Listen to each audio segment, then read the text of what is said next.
Hi guys, so are you ready to draw with me today? So today we will be drawing lovebirds, and I will also draw some branches around them as well. This is going to be very easy, and if you are new to my channel and haven't been here already, don't forget to hit that subscribe button down below and the bell icon to get a video every single day. And if you have any other requests that you would like me to draw, let me know by commenting below. And if you want to connect with me through other social media as well, all that information is in the description box below for you. So I really hope you like this one. This is a little different style of drawing, and I hope you like it.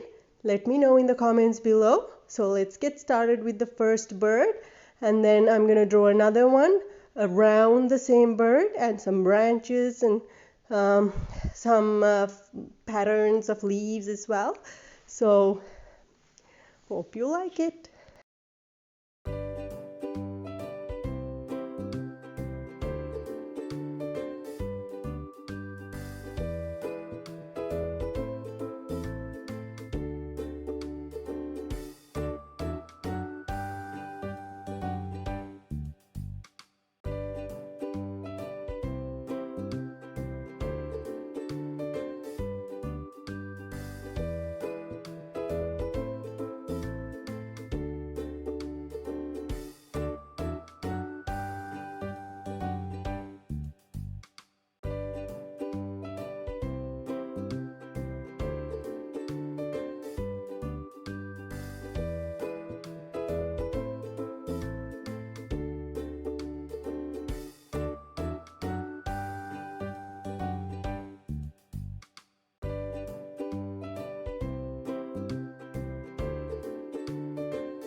So as you can see, I'm just quickly coloring the birds and the leaves green, birds in brown tones, and then those little round things, I made them red. As you can see, this is the full color drawing. So I hope you like it, and if you do like it, don't forget to hit that like button down below and the bell icon as well, and don't forget to hit that subscribe button as well. And if you have any requests, leave a comment for me. And you want to buy something with this print on, check out my Redbubble shop link in the description box below for products. And now I put some next videos for you to check out next. I hope you like those as well. And don't forget to hit on my face logo to subscribe to my channel. I bring a video every single day to you. So I hope you have a great day today. And as always, I will see you tomorrow. Bye.